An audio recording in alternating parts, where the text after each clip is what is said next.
In the name of Almighty Allah, the most gracious, the most merciful, the possessor of majesty and reverence. Dear students, Assalamu alaikum. Today our topic is eutrophication. तो आज हम बात करेंगे eutrophication के बारे में. ये क्या होते हैं यूट्रॉफिकेशन? तो it is one of the problems which is related with the water pollution. आज हम देखेंगे ये यूट्रॉफिकेशन क्या होती है, इसके कॉजेज क्या है, इसके इफेक्ट्स क्या है, how we can control the process of the eutrophication, और इसका मैकेनिज्म क्या है, ये कैसे होता है, ये यूट्रॉफिकेशन कैसे होती है.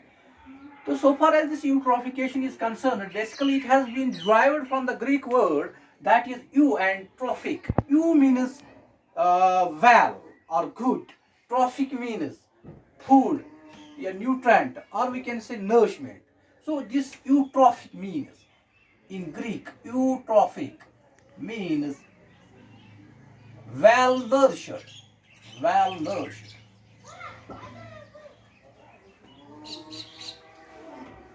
Now, how we can define this process or this phenomena of eutrophication? This eutrophication, it is the syndrome of the ecosystem, which occurs due to the natural or artificial addition of nutrients such as nitrates and phosphates, and thereby causing the fertilization of these aquatic ecosystems.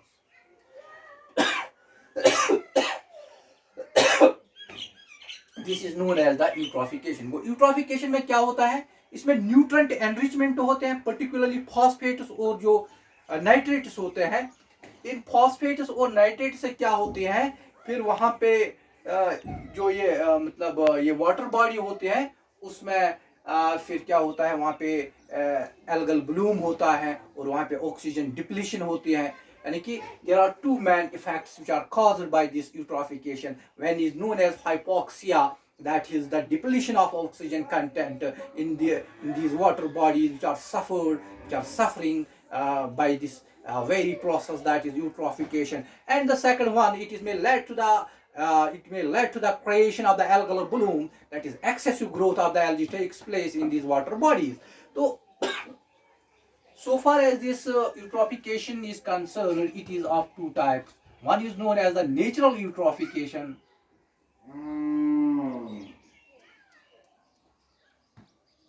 and the second one is known as the man-made, or we can say cultural eutrophication.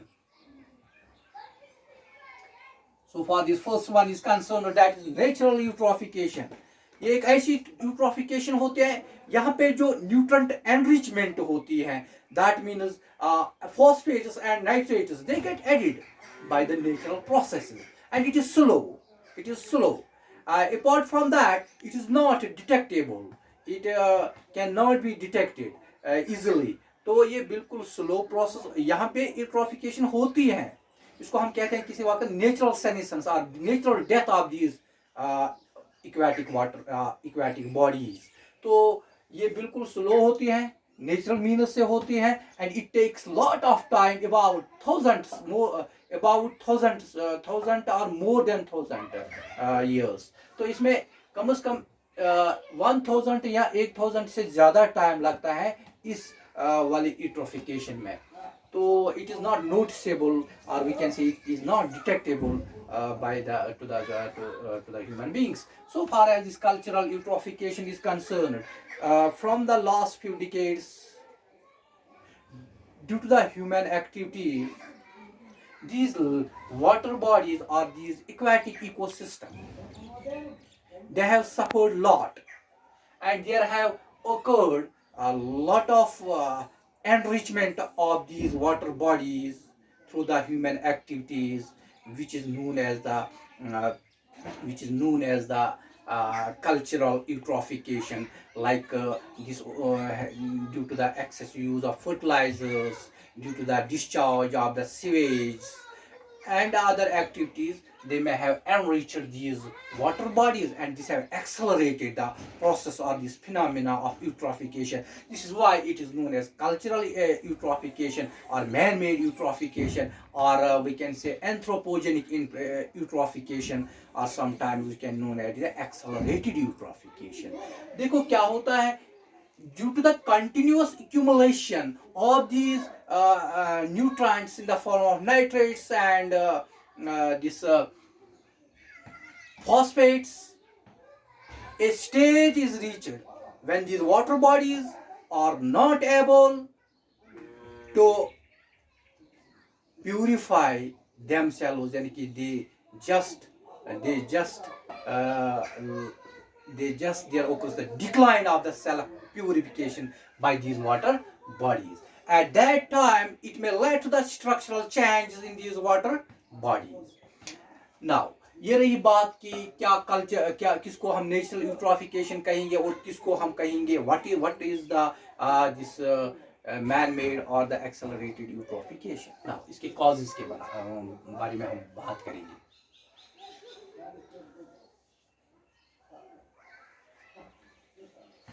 There are three main sources, or there are three main causes which causes this process of eutrophication.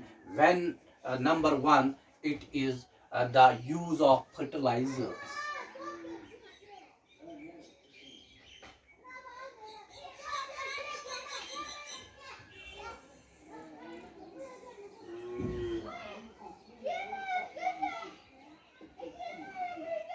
हाँ, जब हम ज्यादा fertilisers use करते हैं, देखो in the agricultural fields, वहां से क्या होता है, due to surface run off these phosphates and the nitrates, they may get added into these water bodies, and thereby causing the enrichment of these water bodies, and hence causes the eutrophication. तो मतलब fertilisers भी एक cause है जहाँ से ये phosphates and जो ये नाइट्रेट्स होते हैं ये बिल्कुल ऐड होते हैं. तो इस तरह ये मतलब ये यूट्रॉफिकेशन यहाँ पे कॉज करते हैं, lead to the process of this eutrophication. जो इसमें दूसरा फैक्टर रेस्पॉन्सिबल है तो वो है, this is the first cause, जो इसका दूसरा कॉज है, that is the release or discharge of sewage, discharge of waste water or sewage.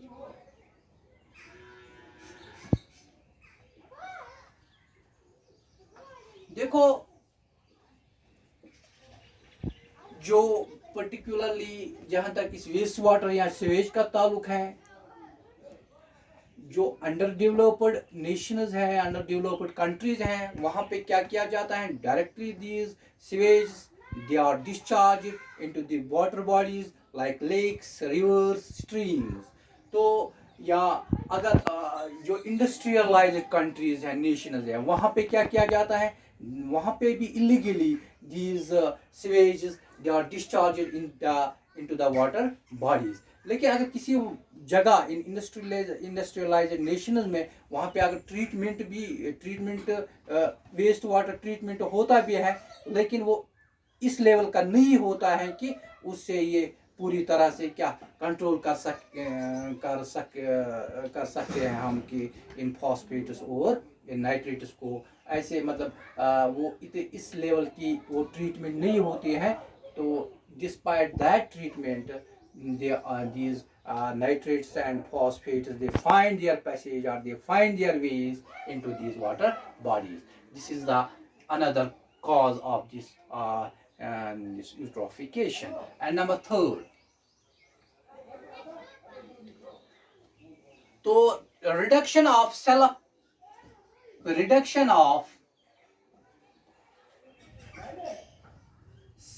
purification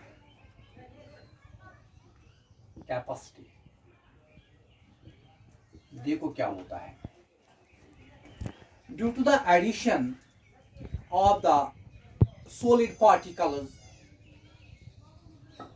carried by the water, carried by the rivers, they get accumulated in these water bodies. These solid particles, which we call the sediments, वो जितना ये sediments वहाँ से ज़्यादा मतलब ये जो reverse होते हैं ये इन सेडिमेंट्स को लाते हैं और फिर यहाँ पे इस इन वाटर बॉडीज़ में फिर ये डंप होते हैं, ये एक्यूमुलेट होते हैं। लेकिन इस इन सेडिमेंट्स में एक प्रॉपर्टी ये होती है, initially they have the property that they basically absorbs और दे assimilates the nutrients and the pollutants, तो thereby purifying the water। लेकिन जब इनकी मतलब कंसंट्रेशन या इनका कंटेंट इस बॉटम पे बढ़ जाता है, इन सेडिमेंट्स का, इन सॉलिड पार्टिकल्स का, उससे क्या होता है, there occurs the increased interaction between the water and these sediments, and as a result of this there occurs resuspension of the particles। या वहां से फिर से वो मतलब ये पार्टिकल्स सस्पेंड होते हैं, वहां से फिर से वो मतलब रेज होते हैं, and thereby these deteriorates these water bodies, deteriorates the quality of these water bodies। तो इस तरह इनको ये डिटोरेट करते हैं and creates the phenomena or the process of this eutrophication, and these are the few of the causes which are responsible for this eutrophication। Now the mechanism of this eutrophication, mechanism के बारे में थोड़ी सी बात करेंगे हम। तो mechanism हम यही देखते हैं कि कैसे होती है ये। देखो जहां तक इस यूट्रोफिकेशन का ताल्लुक है, it triggers the excessive growth of the algae. जो यूट्रोफिकेशन से एल्गल ब्लूम होता है, algal Bloom that means excessive growth of the algae होते हैं।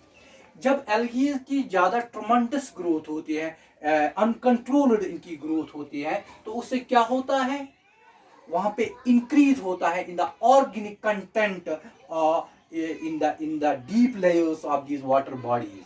तो ये वाटर बॉडीज है, इनकी डीप लेयर जो वहाँ पे ऑर्गेनिक लोड बढ़ जाता है, ऑर्गेनिक कंटेंट बढ़ जाता है, क्योंकि due to the death of these algae. तो जब ये फिर बढ़ जाता है ऑर्गेनिक कंटेंट या organic substances due to killing और due to death of these algae, तो फिर इसको डिकम्पोज करने के लिए there is needed these microorganisms, they consume a lot of oxygen, they takes lot of oxygen, thereby leads to the decline of the oxygen content in these water bodies, and as a result of this, तो यहाँ पे क्या होता है कि यहाँ पे बिल्कुल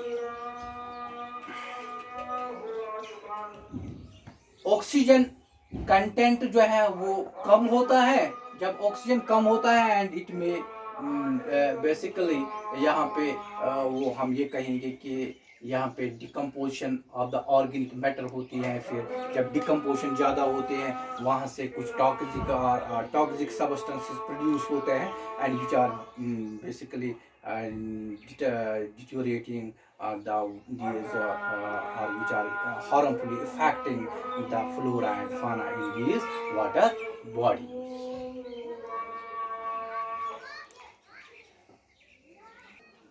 तो हम मैकेनिज्म पे बात कर रहे हैं, तो मैकेनिज्म में यही होता है। देखो मैं आपको एक चार्ट के थ्रू इसको मतलब समझाने की कोशिश करूँगा। लेकिन क्या होता है, पहले जो होती है ना, जब यहाँ से फर्टिलाइज न्यूट्रेंट इनरिचमेंट होती है, यानी कि जब किसी वाटर बॉडी में फॉस्फेट्स एंड नाइट्रेट्स जब ये इस वाटर बॉडी में चले जाते हैं, इससे क्या होता है, इससे वहाँ पे एल्गल ब्लूम होता है, यानी कि एक्सेसिव ग्रोथ होते हैं। लेकिन एक तरफ से एक्सेस ये एल्गल ब्लूम होते हैं, तो ये जब इनकी ग्रोथ ज़्यादा होती है इन एल्गी की, यहाँ से जो कुछ plants they remain under the shade of these algae, यानी कि plants under the shade of algae, तो यहाँ पे इनकी शेड में ये रहते हैं। लेकिन फिर कुछ यहाँ पे एल्गी की फिर डेथ होती है, यानी कि death of algae dies and death of algae. यहाँ से भी कुछ प्लांट्स डेड होते हैं, प्लांट्स डाई। बोथ दीज, चाहे एल्गल डेथ होगी चाहे प्लांट डेथ होगी, तो इससे क्या होता है, फिर इनकी डिकम्पोजिशन होती है। decomposed by microorganism. जब इनकी डिकम्पोजिशन होती है तो उससे क्या होता है, यहाँ पे ऑक्सीजन मतलब यहाँ पे वो ज़्यादा यूज़ करते हैं ऑक्सीजन, मतलब एक्सेस ऑक्सीजन इज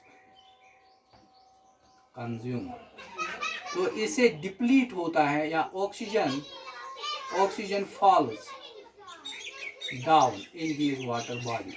जब ऑक्सीजन कम होता है तो इसमें लेट द सफोकेशन, इससे क्या होती है, suffocation and it may lead to the death of the water life there, particularly the fish वहाँ पे फिर मर जाते हैं। जो ये थोड़ा बहुत हमने बात की इसकी मैकेनिज्म के बारे में, तो नाउ तो हम देखेंगे कि इसके फिर इफेक्ट्स क्या है, मतलब जो ये यूट्रोफिकेशन है इसके इफेक्ट्स क्या है, मतलब on the different upon the different organism. So far as the effects of this eutrophication is concern, तो जब हम बात करेंगे इसकी मतलब इसकी इफेक्ट्स के बारे में, जैसे कि मैंने आपको पहले ही बताया, जो यूट्रोफिकेशन है it is due to the enrichment of the nutrients, particularly the phosphates and these nitrates. तो यहाँ पे जब इनकी excess concentration in water bodies में होती है तो वहाँ पे ये process of eutrophication is triggered. जब ये मतलब इस दौरान क्या होता है, लेकिन अगर हम देखेंगे कि जो ये यूट्रोफिकेशन होती है मतलब जो इसके इफेक्ट्स होते हैं, it depends upon the concentration और the availability of the these concentration of these nutrients, that is nitrates and phosphates। किसी वाटर बॉडी में ये ज़्यादा होती हैं वहाँ पे इसका इफेक्ट ज़्यादा होगा, किसी वाटर बॉडी में ये कम होती हैं वहाँ पे कम होगा, किसी वाटर बॉडी में इसकी लेवल इंटरमीडिएट होती हैं। तो जहाँ पे इसकी इन nutrients that is phosphates and these nitrates की कंसंट्रेशन क्या होगी, जहाँ पे ये बिल्कुल कम होगी उनको हम कहते हैं ओलिगोट्रॉफिक, मतलब वाटर बॉडीज या इक्वेटिक बॉडीज। जहाँ पे इसकी कंसंट्रेशन बहुत ज़्यादा होगी इसको हम कहेंगे this is the eutrophic water body. And जहाँ पे इसकी कंसंट्रेशन इन बिटवीन होगी, मतलब इन दो के मतलब न ज़्यादा होगी न कम होगी, इंटरमीडिएट लेवल जब इसकी कंसंट्रेशन होगी तो उसको हम कहेंगे मीजोट्रॉफिक इक्वेटिक बॉडीज। लेकिन जहाँ तक इसकी इफेक्ट्स का ताल्लुक है, इसके दो मैन प्रोमिनेंट इफेक्ट्स हैं।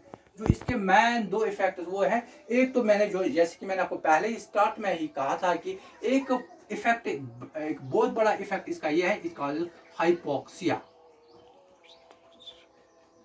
यहाँ पे इन वाटर बॉडीज में क्या होते हैं, ऑक्सीजन कंटेंट जो है दैट गेट्स डिक्लाइन, ऑक्सीजन मतलब डिजॉल्व्ड ऑक्सीजन जो इसके अंदर होता है उसकी कंसंट्रेशन वो बिल्कुल डिप्लीट होती है, कम होती है। तो इस तरह जहाँ पे वो जो वहाँ पे वो इक्वेटिक लाइफ होती है, फ्लोरा एंड फाना, तो they are getting badly affected, they are getting badly disturbed due to the decrease in the oxygen content।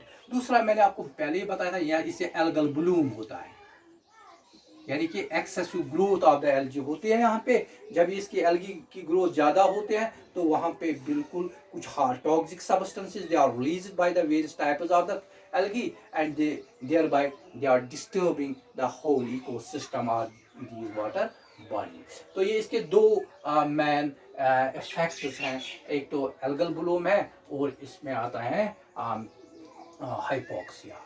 तो इसके अलावा इसमें क्या होता है, देखो किसी वक्त जब ज़्यादा ये पार्टिकुलेट जो सब्सटेंसेस होते हैं या पार्टिकुलेट मैटर होता है तो उसमें फंजे होते हैं, बैक्टीरिया होता है, प्रोटोजोजीज इसको हम कहेंगे फाइटोप्लैंक्टन्स होते हैं, जू प्लैंक्टन्स होते हैं, इनसे क्या होता है, उनसे टर्बिडिटी होती है वहाँ पे, यानी कि वहाँ पे there is decrease in the transparency of the water due the accumulation of these particulate matters और particles.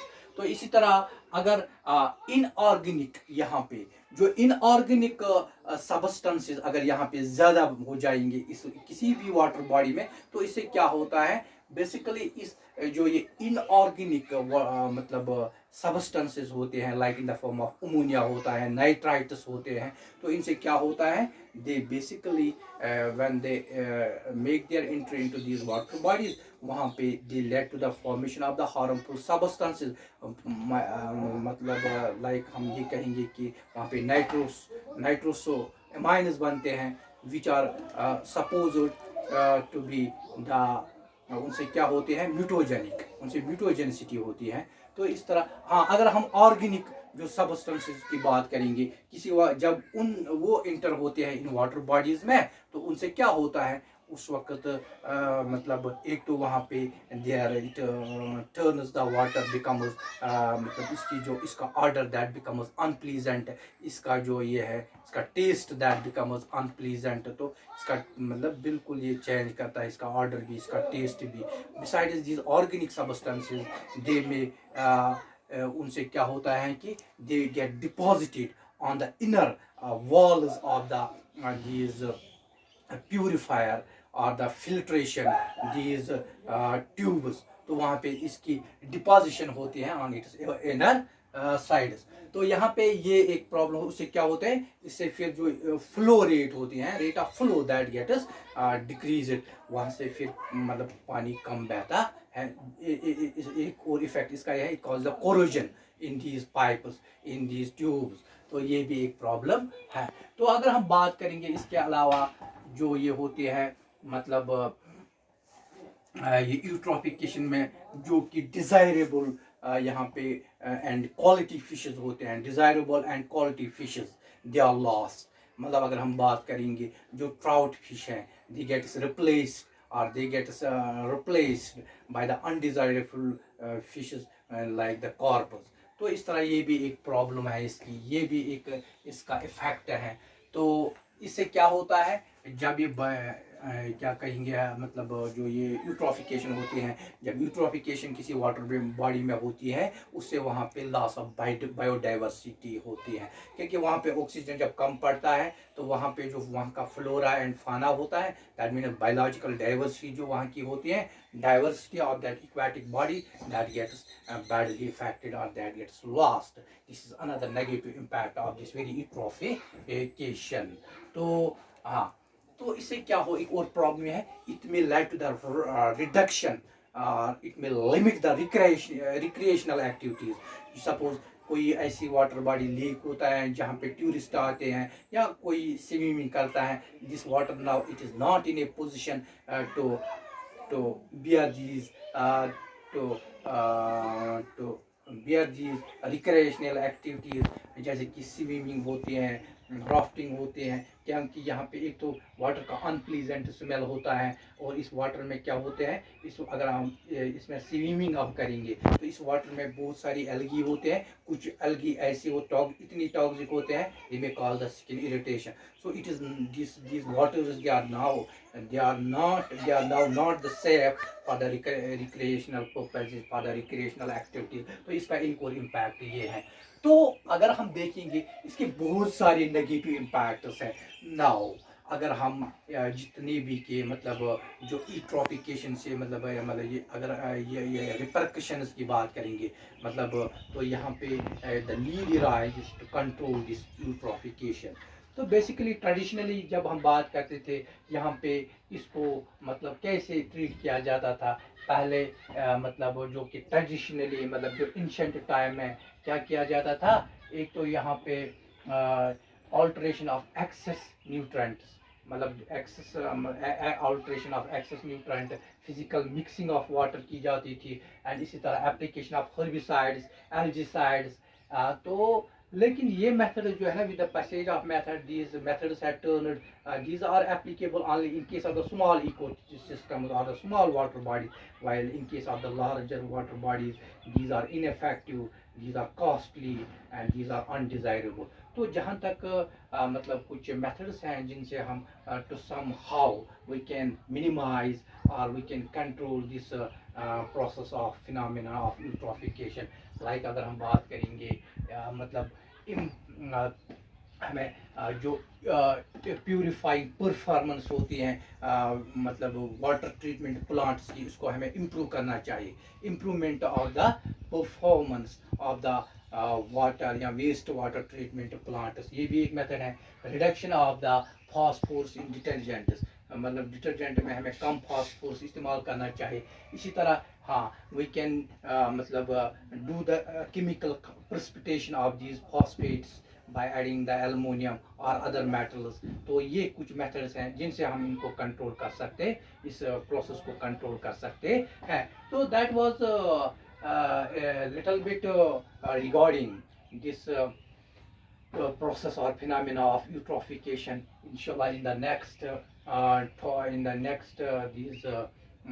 time we will proceed ahead and we will discuss another very important subtopic, important concept which is known as the biomagnification. और तो उस पर भी हम बात करेंगे. Till then, खुदा हाफिज़, फी अमानिल्लाह.